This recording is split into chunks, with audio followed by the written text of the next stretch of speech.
Dimanche 12 mai 2024, mesdames et messieurs, c'est toujours un plaisir de vous retrouver dans cette nouvelle édition du Journal de Viva en version française. Dans les informations de ce jour, parlons politique.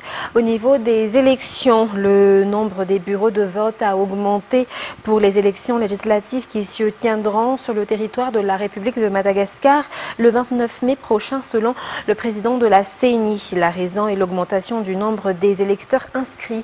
Et concernant les bulletins uniques, le nombre concorde avec le nombre des électeurs. La répartition de ces bulletins uniques dans toute la grande île a déjà commencé au niveau des 120 districts depuis le vendredi 10 mai dernier, selon les explications rapportées par Aniel Martina et Zahra Ndjiansou dans ce reportage. Si le nombre des bureaux de vote dans Madagascar était de 27 375 durant l'élection présidentielle dernière, il a augmenté à 28 924 pour les élections législatives qui se tiendront le 29 mai prochain, selon les explications fournies par la CENI aux commissions électorales nationales indépendantes, soit 749 bureaux de vote de plus. Cette augmentation est en rapport à la hausse du nombre des électeurs. Le nombre des électeurs qui est actuellement à 12 millions, conformément au nombre de bulletins uniques imprimés, selon les informations fournies par la CENI. À 17 jours de scrutin, les membres de bureaux de vote et les membres au niveau des SRMV continuent de suivre une formation pour garantir le bon fonctionnement du processus électoral, une formation dispensée par la CENI. Rappelons que les élections législatives se tiendront sur le territoire de la République de Madagascar le 29 mai prochain. 573 candidats répartis sur 120 districts sont en lice pour les 163 sièges au sein de l'Assemblée nationale. Et dans les actualités économiques de ce soir, le mauvais état des routes a toujours été un blocage pour les paysans dans leur activité, notamment dans le transport de leurs produits. Un des problèmes auxquels avaient été confrontés les 1500 paysans venant de la commune de Mandi, sous-district de Tolania, région Anos. À présent, cette route est actuellement réhabilitée après les travaux effectués par l'État avec les partenaires locaux. Reportage de Aniel Martina et Sechan Jenap. La commune de Mandis, district de Tolania, région Anos, produit des baies roses de bonne qualité. Selon les explications, la production atteint 300 tonnes. Mais le problème réside dans le mauvais état des routes, selon les dires des paysans producteurs. Étant à l'écoute des paysans, l'État s'est chargé de la réhabilitation de cette route de 3 km qui relie la commune de Mandis au village de Voulazat et ses 1500 paysans producteurs. Cette réhabilitation est importante pour le développement local, selon le gouverneur de la région d'Anos. Outre la route, Mandis a bénéficié également d'infrastructures d'approvisionnement en eau potable à travers le projet Afafi Sud, financé par l'Union européenne. Une infrastructure qui répond aux besoins de la population locale, permettant de lutter contre la propagation de la bilharziose, selon les explications. Et les appels à manifestation de projets pour la gestion des unités de transformation dans le cadre du projet ODOF sont déjà terminés pour les districts de Farafangan et Midung dans la région Atsimu-Atsinanan. Des unités de transformation de miel et de transformation d'arachide en huile ont été installées dans ces districts. Reportage signé Judika Elhan-Générine. Le miel est un produit qui fait la renommée de Farafangan dans la région Atsimotsnanan. Plus de 20 tonnes de produits mellifères sortent de ce district. Les apiculteurs font la récolte 2 fois par an. Il est évident que ce soit une unité de transformation de miel qui soit mise en place dans le cadre du projet ODOF afin d'aider les paysans tout en garantissant la qualité pour des produits pouvant être exportés. Pour Midung, ce sera l'arachide qui sera mis en valeur, car c'est le produit phare de ce district. Le ministère de l'Industrialisation et du Commerce y a ainsi installé une unité de transformation d'arachide en huile. Une solution pour les paysans mais aussi pour la population locale car elle pourra avoir de l'huile produite localement de bonne qualité et abordable. Comme à Farafangan, l'unité de transformation est mise en place après un appel à manifestation de projet. Environ 60 unités de transformation ont été installées au niveau des districts à travers le projet ODOF afin de promouvoir les produits qui font la renommée d'un district. Toujours dans cette page socio-économique, parlons tourisme présent. Le ministère du Tourisme et de l'Artisanat passe actuellement à la promotion du tourisme régional. Vaknakar est parmi les régions qui offrent divers sites qui attirent bon nombre de touristes actuellement selon les opérateurs touristiques. Reportage de Fin de Sénamirai. Bon nombre de circuits sont présentés aux touristes à Muraran, en Buinaourna, district de Betaf, région Vaknakarach. Les touristes sont intéressés par la vie quotidienne des habitants de la campagne. Depuis le mois de mars dernier, nombreux ont été les touristes à y venir. La plupart sont des ressortissants français, suivis des Anglais. Les nombres des locaux commencent aussi à augmenter. Faire connaître la culture culinaire d'une ville fait partie des offres touristiques actuellement. De ce fait, ceux qui œuvrent dans le monde culinaire travaillent de près avec les paysans pour fournir aux touristes des plats à base de produits qui font la renommée du Vaknakarach, entre autres les légumes. En somme, ce ne sont pas forcément les plages et la mer qui attirent les touristes. Madagascar est riche de diverses cultures et la politique du ministère du Tourisme et de l'Artisanat est de promouvoir toutes les régions de Madagascar. Et justement, parmi ces sites touristiques dans la région Vaknakarach, nous allons vous faire connaître le site dénommé Apongavat avec Fandessiana Mireille.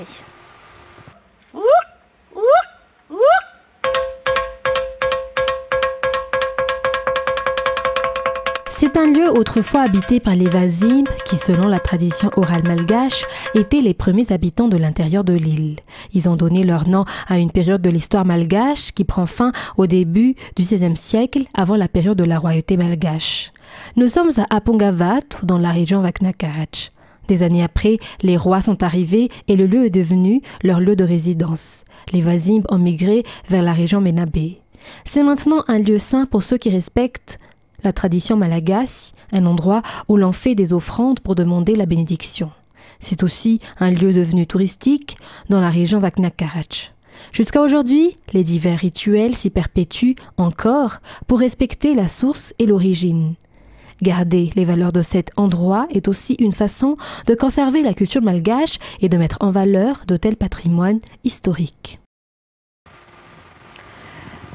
La loi et la volonté, telle est la clé pour éradiquer les accidents de la circulation. Une mobilisation a été effectuée par la Direction générale de la sécurité routière ou DGSR, l'association des motards ainsi que le groupement des taxis-motos hier à la visite technique d'Ambouymanamboul.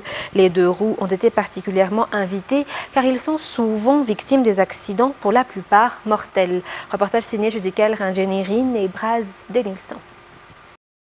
C'est dans l'enceinte du service de la visite technique à Ambouymanamboul que les forces de l'ordre constituées des gendarmes et des policiers, en collaboration avec les diverses associations des conducteurs de deux roues, se sont mobilisés pour une même cause qui est la lutte contre les accidents de circulation. Le but est de réduire, voire d'éradiquer les accidents de la circulation. Les chiffres sont en hausse en cette année 2024 pour les 4 derniers mois. Le nombre d'accidents a été de 157 pour Antananarivo et dans 57% des cas, les deux roues sont impliquées avec une centaine de blessés. 5% de ces accidents ont été mortels et concernés tous des deux roues.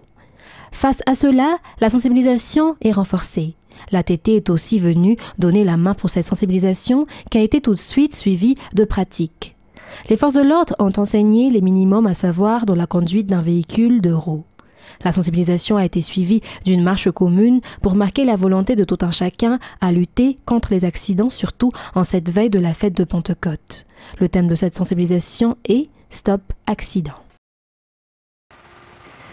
Et dans la page sportive de ce soir, Madagascar, à travers les Incois, a raflé toutes les médailles d'or en basket 3x3, catégories féminines et masculines, durant les Jeux de l'ACNOA ou Association des comités nationaux olympiques d'Afrique, zone 7, dédiée aux moins de 18 ans qui s'est tenue aux Seychelles. La voie était tout tracée pour les sélections malagasy qui n'ont pas été vaincues une seule fois durant la compétition. Reportage de Anienne Martina. Les Incois de Madagascar ont raflé toutes les médailles d'or en basket 3x3 lors des Jeux de l'ACNOA ou Association des comités nationaux olympiques d'Afrique, zone 7, qui s'est tenue aux Seychelles. Une compétition dédiée aux moins de 18 ans. Les Incois ont remporté les 2 médailles d'or durant les Jeux, notamment dans les catégories féminines et masculines. Durant l'éliminatoire, la victoire a été déjà évidente pour Madagascar dans cette compétition. Aucune équipe n'a pu vaincre les équipes malagasy, hommes et dames. Lors de la finale, l'équipe féminine constituée d'Estelle, Arène, Fidéline et Saaz ont écrasé la sélection séchelloise par 21-0. L'équipe malgache s'est toujours imposée sans que les 10 minutes de jeu soient terminées. Elles ont eu le record de points.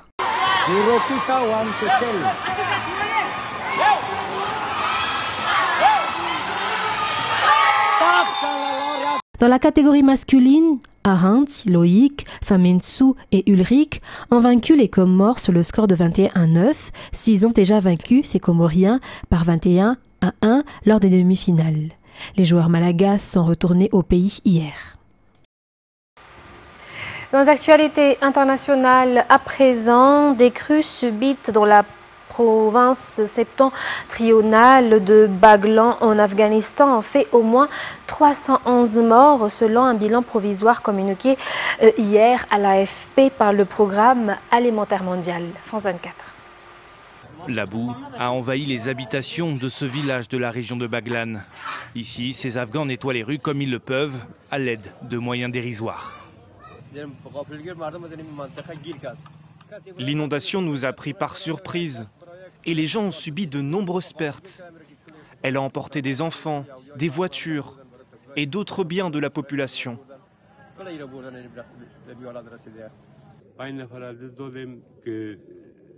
J'ai perdu 5 membres de ma famille dans ces crues éclairs dévastatrices. 2 fils, 2 filles et leur mère. Des dizaines de personnes ont perdu la vie dans cette région du nord de l'Afghanistan. Plus de 2000 maisons ont été détruites. Des inondations qui frappent aussi d'autres provinces comme celle de Takhar et de Badakhshan. Celles de Herat et de Ghor sont aussi touchées selon les autorités. Des autorités qui ont commencé les évacuations.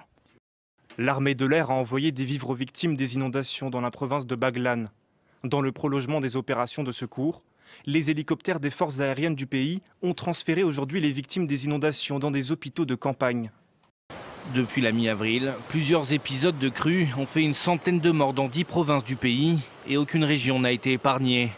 L'Afghanistan est l'un des pays les plus vulnérables au changement climatique du monde, mais aussi l'un des plus mal préparés à ses conséquences, d'après les scientifiques.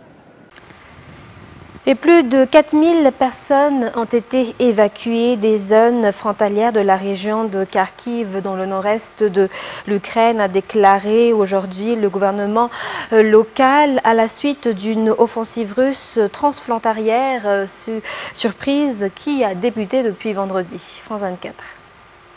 Il n'y a aucune preuve de ces prises de village. Ce sont des informations qui circulent uniquement au sein des réseaux sociaux russes et à travers le ministère de la Défense russe. Alors on pourrait penser à une opération de déstabilisation, des déclarations de capture de village pour semer la panique auprès de la population ukrainienne. En tout cas, en tout état de cause, Kiev dément ces prises de six villages du côté ukrainien de la frontière et précise que oui, il y a des combats extrêmement intenses qui se déroulent dans la zone grise, c'est-à-dire une bande de terrain juste à la frontière avec la Russie, mais que les troupes russes qui ont été envoyées ces 2 derniers jours, eh bien, elles sont contenues dans cette zone où, oui, les combats sont très intenses. Alors, il y a eu la question de savoir si la Russie commençait cette offensive de terrain pour ouvrir un nouveau front, pour se diriger vers Kharkiv, la 2e plus grande ville du pays. Les experts militaires pensent qu'il n'y a pas assez de capacité du côté russe en hommes, en équipement pour se saisir de Kharkiv, la 2e plus grande ville d'Ukraine, surtout après plus de 2 ans de guerre et 2 ans qui ont permis à l'Ukraine de se préparer pour une telle nouvelle tentative russe. En revanche, ces nouvelles incursions, eh bien, elles sont probablement lancées dans le but de déstabiliser l'armée ukrainienne, de forcer l'armée ukrainienne à amener plus de troupes de ce côté-là en affaiblissant le front de l'Est, sauf que Kiev a justement répondu à de telles interrogations en disant que les troupes qui avaient été envoyées en réponse à cette nouvelle tentative d'invasion russe du côté de la frontière avec Kharkiv, eh bien, ce sont des troupes de réserve, donc n'ayant pas diminué les troupes qui se trouvent sur la ligne de front Est, notamment dans la région voisine de Donetsk. Et alors que la pression s'accroît chaque jour un peu plus sur la région de Kharkiv, les États-Unis ont annoncé hier une nouvelle enveloppe d'aide à l'Ukraine de 400 millions de dollars. Quelle réaction sur place ?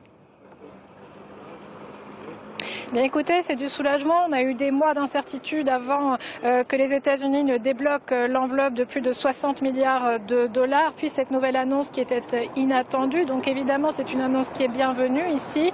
En revanche, ça va dépendre aussi de quand cet argent, quand cet équipement qui est promis va être envoyé ici en Ukraine. Il y a une urgence qui est celle de l'armée ukrainienne. Elle est en infériorité numérique, elle manque d'équipement après des mois d'attente justement, et le temps que cet équipement arrive, eh bien, les troupes russes en profitent. Elles utilisent de plus en plus de nouveaux procédés extrêmement destructeurs. Je pense notamment aux bombes planantes dont l'utilisation a été multipliée par plus de 10 cette année comparée à l'année précédente. Plus de 3000 bombes de ce type, qui sont des bombes qui ont été inventées il y a plus de 100 ans pour la Première Guerre mondiale, qui n'avaient pas été utilisées à ce moment-là, qui sont utilisées maintenant, extrêmement destructrices, qui peuvent en une seule explosion détruire plusieurs bâtiments, anéantir complètement tout ce qui se trouve près d'une tranchée, près d'un bâtiment où pourraient se trouver des troupes. Donc des bombes extrêmement destructrices qui ne peuvent en fait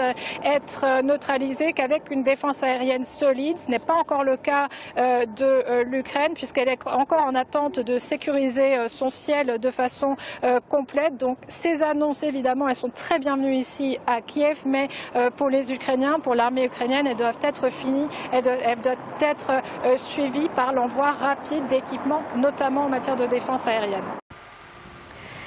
Et le Parti socialiste du Premier ministre espagnol Pedro Sánchez espère montrer aujourd'hui que la Catalogne a tourné le dos à ses velléités séparatistes en tentant de remporter les élections régionales face à Carles Puigdemont, chef de file de la tentative de sécession de 2017. France 24.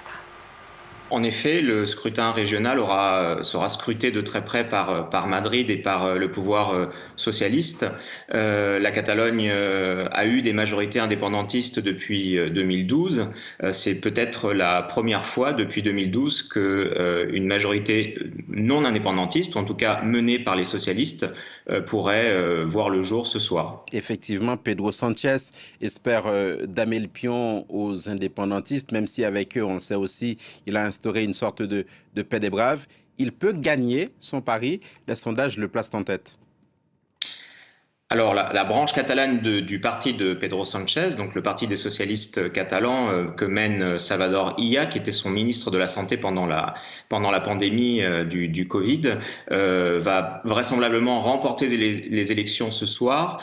Le seuil crucial pour ce parti serait d'atteindre 40 députés, autour de 27 ou 29% des voix. C'est un peu moins que les 34% de Pedro Sánchez l'été dernier lors des élections législatives espagnole, car l'électorat socialiste se mobilise souvent moins lors des scrutins régionaux que lors des scrutins nationaux. L'enjeu est de voir ensuite entre les indépendantistes si c'est le parti au pouvoir républicain plutôt à gauche qui est en deuxième position, ou si c'est le retour de Carles Puigdemont qui peut reprendre cette deuxième position aux indépendantistes de gauche sortants. On va parler de Carles Puigdemont dans un instant, mais professeur Martínez Pérez, pour en revenir à Pedro Sánchez, est-ce que son récent coup de poker de son faux départ, en gros, sur fond d'accusation visant sa femme, est-ce que cela peut avoir un impact ? L'impact a été important en début de campagne, puisque ces 5 jours de repos coïncidaient justement avec le début de la campagne. Donc, ça a été très reproché en Catalogne, surtout des partis indépendantistes qui se sont vus un peu éclipsés pendant 5 jours de campagne électorale. C'est un coup de poker, évidemment. Pedro Sánchez nous y a habitués. Il s'agit en effet de peut-être remobiliser les bases de son électorat socialiste en Catalogne qui, je vous le disais tout à l'heure, se mobilise souvent moins lors des scrutins régionaux. Qu'en est-il du camp indépendantiste? Il n'a pas l'air si univoque qu'on pourrait le penser. Il est même traversé par des divisions importantes, non ? Exactement, il est divisé aujourd'hui. L'indépendance, le processus en tout cas qui a échoué en 2017 marque encore les esprits. Les indépendantistes sont un peu plus démobilisés Et peut-être ce soir verra-t-on que pour la première fois depuis 2012, il n'y a pas de majorité indépendantiste au Parlement catalan, ce qui pourrait peut-être même porter les républicains de gauche, de Esquerra, donc le président sortant, pourrait peut-être faire alliance avec les socialistes et des écologistes plus à gauche, avec l'ancienne branche de Podemos en Catalogne. On pourrait retrouver ce qu'on avait eu entre 2003 et 2010, c'est-à-dire un gouvernement à trois, un gouvernement tripartite de gauche avec les socialistes, les indépendantistes catalans de gauche, qui rompraient donc avec Carles Puigdemont, et les écologistes de l'espace de la gauche, avec les anciennes familles politiques de Podemos et de Sumar en Catalogne. Sur ce, mesdames et messieurs, c'est la fin de ce journal. Nous vous remercions de votre fidélité. Très bonne suite de programme sur Viva. Et justement, après ce journal en version française, vous allez suivre votre film Déesse de justice. Sur ce, très bonne continuation et très bonne soirée sur Viva. Au revoir.